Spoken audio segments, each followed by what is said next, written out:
mau mātou te whālongolongo. Se alo fina ngalo moi mātou. E ao te teina ina ila mātou sa malinga le nei vai aso. Whamawhanawhana, whalotu tele. O tangata. Ina ia whatu mawina i mātou ala i le whatu atua. Manino malama lama. E ala ia ua fionga. Mua oe nganga e te tala o mātou loto. Ina ia o mātou ana. Whai alo fina ngalo. Whaftai tele Yesu.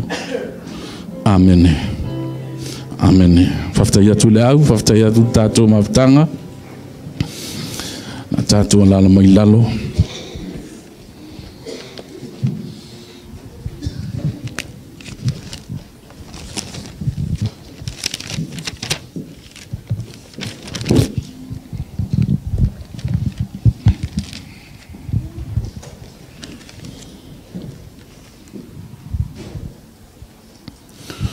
Mo no whawhi loai whatalofa i le tangata o le whale. O lana wauna mona lea wanoa. O maua mwhaiona soasoni ia te oe ala i le upua le atua. Whawhi loai atu lausua ala le suafo Yesu. Whatalofa mwhawhi loai foi. Ta mama tina mātua le tātou mawhtanga ma lo lava le soifua. Ma lo le on sai. Lo le wha malosi le leitai au. O upua la apostolo Paulo le o se mea whaalea o ngā. Lo tauti ngā i le li ono o lona fina ngalo. O lona winga la e le lusi lo ia i le mea nei. O mea uma e te whaia. O lo taimi. O au ngai o inga sa whatino. Mo le vi ingo le atua. Whawhilo ai fwoi lau whai ngā luenga. Ia le li sua fo Yesu. Whatalofa mwhawhiloa i le tātou mawhtanga. Whatalofa atu fwoi i nisi e fwou mai le tātou mawhtanga. I le suafo Yesu. Whatalofa i atu oile ni tai au fwou. Ia malo lava le soifua. Whatalofa atu fwoi. Hei la tau alofa penao na mau mai tātou sauninga le nei. Ia malo le unsai. Tā alofa lava. Fea lava se vaenga lo e mai moa, tutono lo maota malawa, po lau ka avale, ia maloro soifua. O lea maua se fea au wha malosi, fea au ore tala le lei, i le tusi a ngā luenga. Tusi wa fea soo i lau whaitau, i la tau e o loo fia whaitau lea tusi. A fia soa fo i lau whaafonga i le tele o whai launga.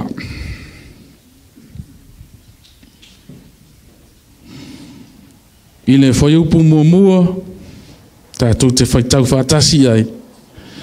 Whangata lona whaitau ina i le whai upu e whurumare tolu. Tusi ngā luenga lona mta upu e lua. La tātou whaitau whatasi mai le whai upu mua.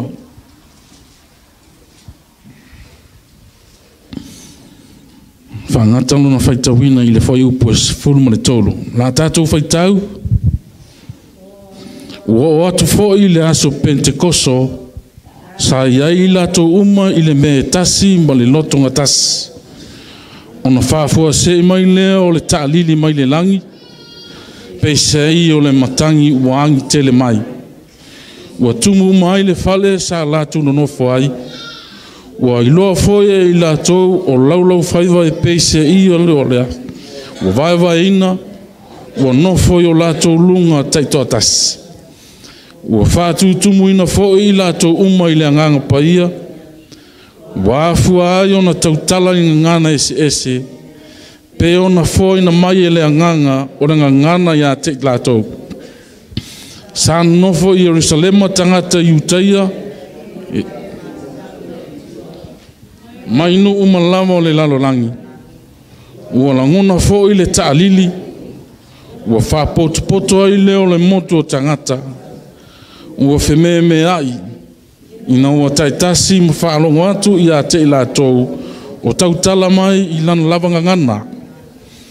O se ngia umo lātou mauli, ma lātou ofo ai, ua whitautala tala ai, whaauta, e leo kalila i ea i lātou umo o e tautala mai nei. Whapewheo no lātou taitasi ma whaalongo atu i lana lavanga ngana. O pātia, me tai, e lama, mai lātou no nofo i me sopo tāmia. O iutaia, kapatokia, pono Asia, o ipe fukia, pāfulia, o ai kupito, manu, o e wau mai foi mai Roma, o iutaia mai ua loto mai, o ke reta ma a rapi, ua tātou whalongo atu i a te i lātou, o lo tautala mai a lātou lavanga ngana i vaenga o le atu. Ua sengia o lātou mauri uma, ua whememe ai i lātou, ua whitautala talai, se ale wingo le nei mea, peitai o isi, ua tau emu i lātou, ua whapeane, ua o nāne tangata i le waina. Hallelujah. Whamanuia le atua ala le whaitawina o ana fionga. Ua o atu fwoi le aso Pentekoso, sa iai lātou uma i le mea etasi, ma le loto etasi. Ona whafua se i mai lea o le tālili mai le langi, peisea i o le matangi uangi tele mai. Ua tumu ai le fale sa latu no nofo ai. Alleluia. Fia wha autuina se tautalanga i le nei tae au. O lo oangi pea lea matangi. Alleluia. O lo oangi pea lea matangi se isi wha upunga. O lo o ngalue pea lea nganga paia. Amene.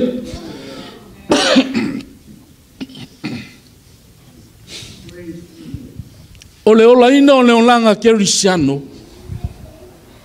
E le ngata e whai ngata. Ai o se mea fo i e le mawhai o na whai. E mana o mi ai le whesoa soani. Ai a o le atua. Na te sila fia ia mea. Awa o ia na ia whaia i tātou. E malama lama o ia i a te oe. E malama lama i a te au. Na ia whaia i tātou. Ina ia tātou mana o mia o ia.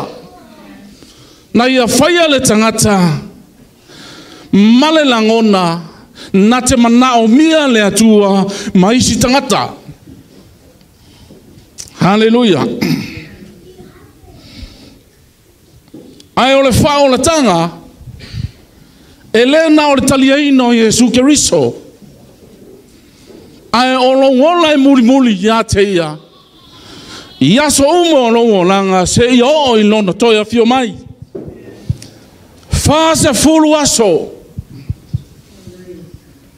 Talu ona toe tu mai Jesu.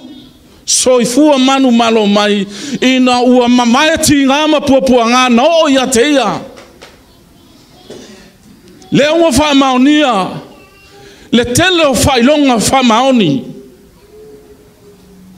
Whai mai le tala, ua ia wha poto o na so. Mai lato umo, ua lato tala noa. Ua tala atu. Meo le malo le atua. Alleluia.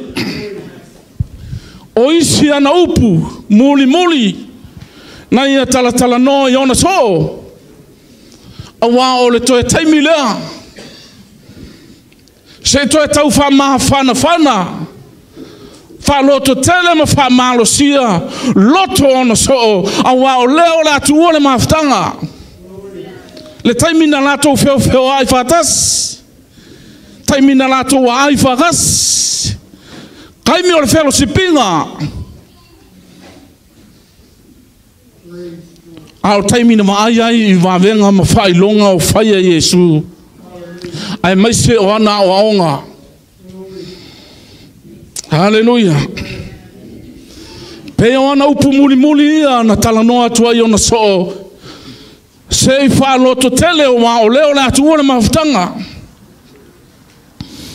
Whai mai a ia e au ngā ia te o tau lo o aloese a waa whai o te aloese a waa whai o te le aloese e le maliu mai le fisoa soani ia te o tau a whai o te alu o te awina mai le fisoa soani ia te o tau o le mea lea ia letu ua ai o tau Jerusalema a ia whaatalitali le mea na fola ina le tamaa a wa o Ioana e papatisoina le mai a o tau e papatisoina i le anganga pa ia e le tele ni aso e vai ua fesili lau soo le ali e ona pone ea ua toe fuatai mai ele malo Israelu ai fetalai Yesu ele tusa no toi loa ona po ma ona tausanga awa ua tuu i le atua i lana lava pule awa pe a fio i fo le nganga pa i lunga ia te o tou maua o tou le mana fai o tou mori mau ia te au Jerusalema Samaria Yutaia ma Samaria o lava i tulu inga o le laulo langi Haleluia fai mai waumo na fetala ia tu ia upu ona sitia leo ia i o lato lima ua lato vava i le langi ua vea o ia i ao a ua lato vaia tangata e tolua o tutu ma ofusina o lo vape mai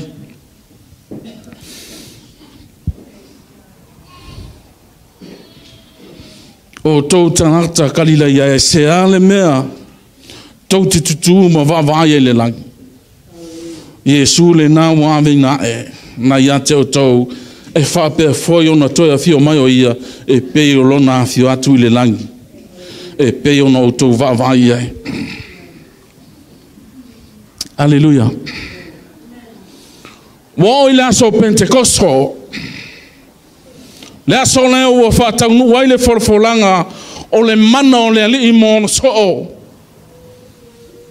se fulu aso talu ona sitia Yesu i le langi o le whaamtalanga le tuspaia ua lato no nofo i le mea tas male manatu e tas kasi le ngofoanga ua tasi o lato manatu ua kukusa o lato manatu ua kukusa me o lato mafawai fai mai le tala tuspaia ua fafua sei o le talili mai le langi o le mea peisei o le matangi ua angi tele mai ua fatumuina ele fale sa lato iai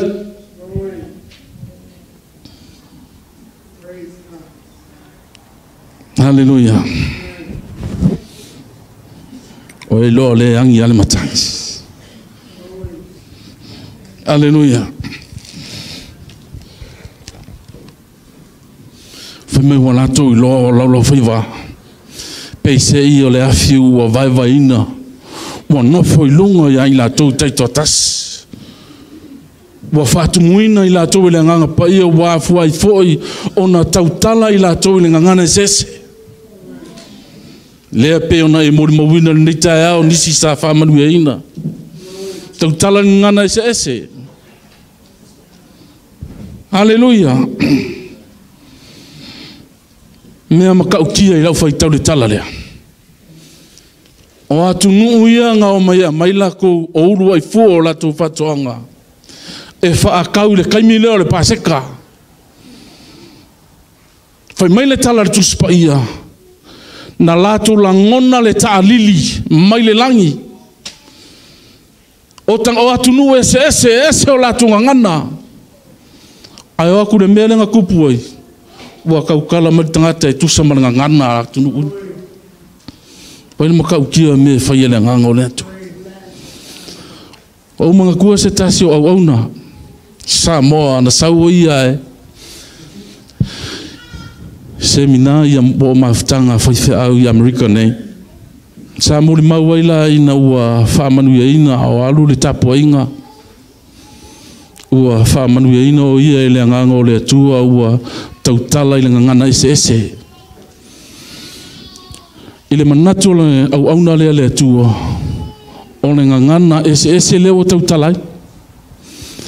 Ai uma le sauninga saulu fai au Mexico. Ua tala noa mai le whaiwhi au Samoa. Whaafitai mo le whi au mo Mexico. E le iloa i le whaiwhi au lea o le ngangana Mexico lea na tau talai. Te iloa e whape ngana me kupu. O le mene nenga kupu i lungo le awhiawhi au pito lunga. Tangata na lato atu. Ua lato vavai.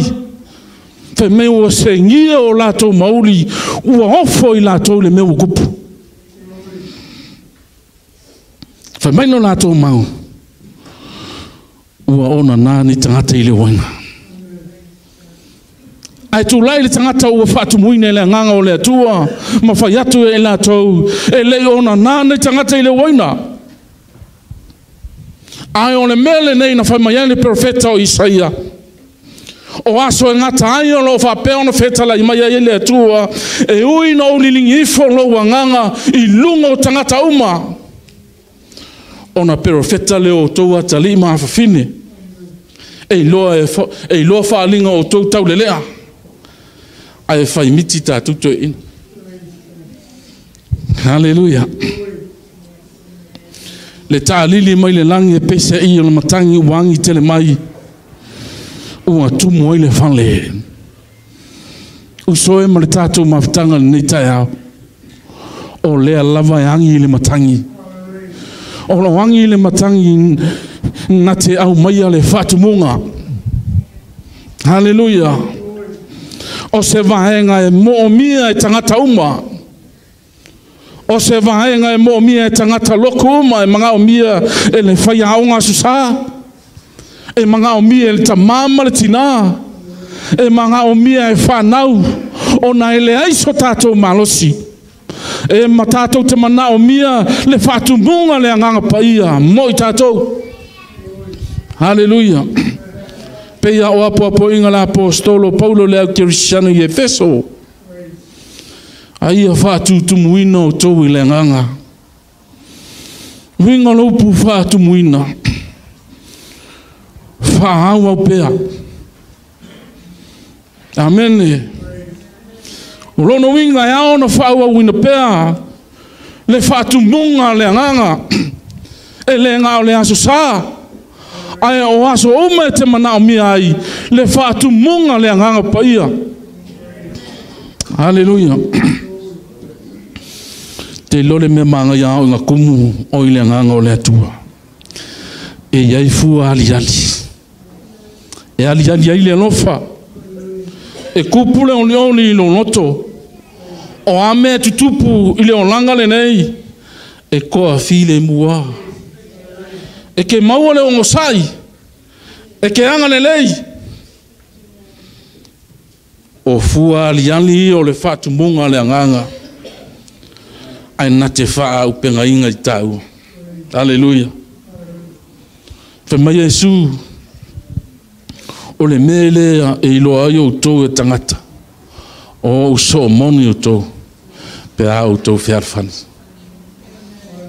O la ile alofa. Tumu ile anganga. Alofa. Hallelujah. Pe ya mtau pule angasa. Hallelujah. Mai ngai lua. O lo nga lue le anganga pa ia. Na te au maia le lotu tele. Le fefe. Le se matau. Le anganga na te au maia le lotu tele.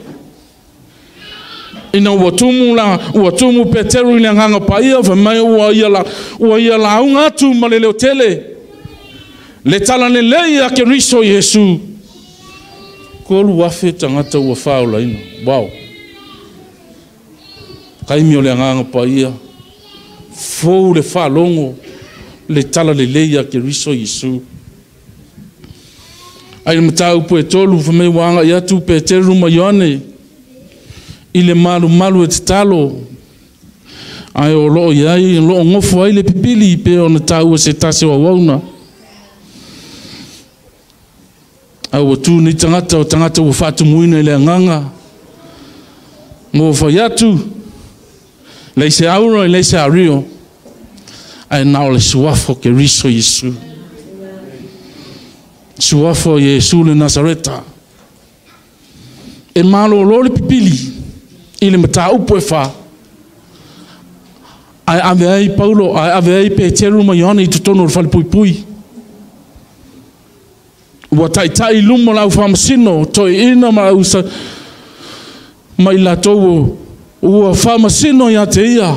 Po le mana o ai lea na whaatu ina ai ma whaamalo le pili. Alleluia. Tangata ua tumu ele se fefe. Alleluia.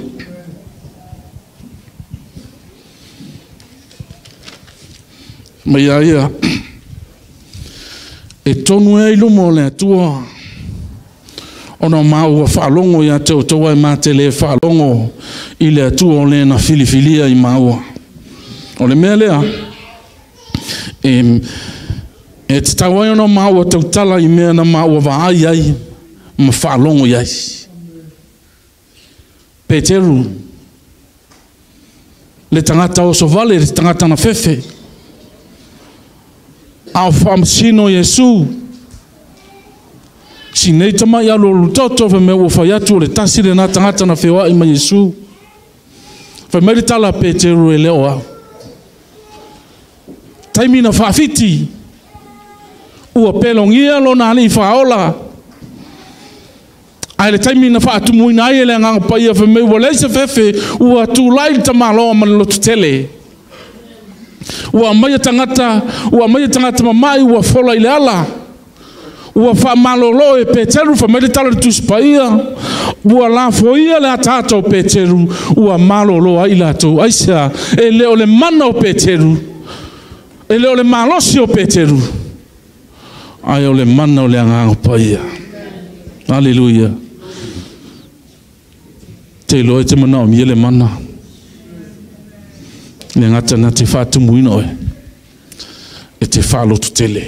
Ka koke le mawhaia le laulangi. E te le mawhaia I lo malosi pe au tala le tuspaia e leo le fita e leo le malosi a o le anganga o le atua ua wheta laima iai. Haftai tele le atua o nao ua fionga. Tau longolongo ina ia toi tupu pea lo mātou wola ngā lala e sa ili. Mātou te mana o mia la lea whatumunga. Whamanuia le whaafonga o tangata I le nei tae au. Mauanunga ma tele pea se viinga I lau o fio. O no Yesu. Amene. La manoa maulunga la tu natu lana wauna. Mo le whamaya ina tatou maftanga.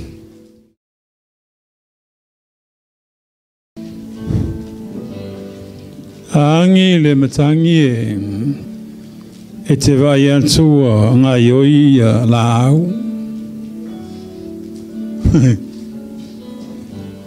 Praise God. E loa ase mea na angi e le matangi a le ngā usi la au e mea lo whale tonu. Le matangi leanga angi lunga la fia pito lunga. Ele leanga I se mea. Na I loa ai le matauti o le tua le matangi lea.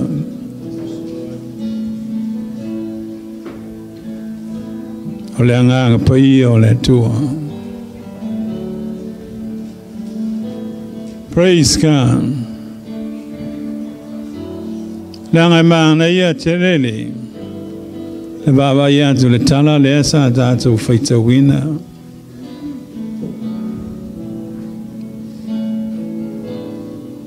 Hallelujah. Tasi le manatu. tasi le mea na poto ai. Le angai sao uma me ia sa whai e le kālesia. A sao me whai le kālesia. E angi mai le matangi lea. Ai a whai o le POP o le kālesia ma le whamaoni. Ia e longa angi le matangi. Amene. E whai mango ala ia stato mea. O manatua la ia iwi ma mango. Amene. Ai mana mia e tātou le matangi lea o lo angi mai. Ai mana mia o na tasi o tātou loto, tasi o tātou manatu. Tātou wawai atu i le tua i me tātou te whaia.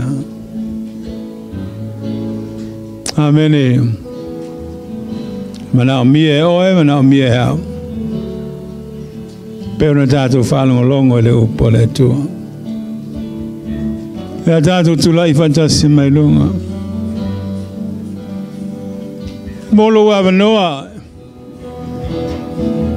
Ai fia mana o pa ia tu le mana o le matangi le ia so. Molo wa noa nei tau.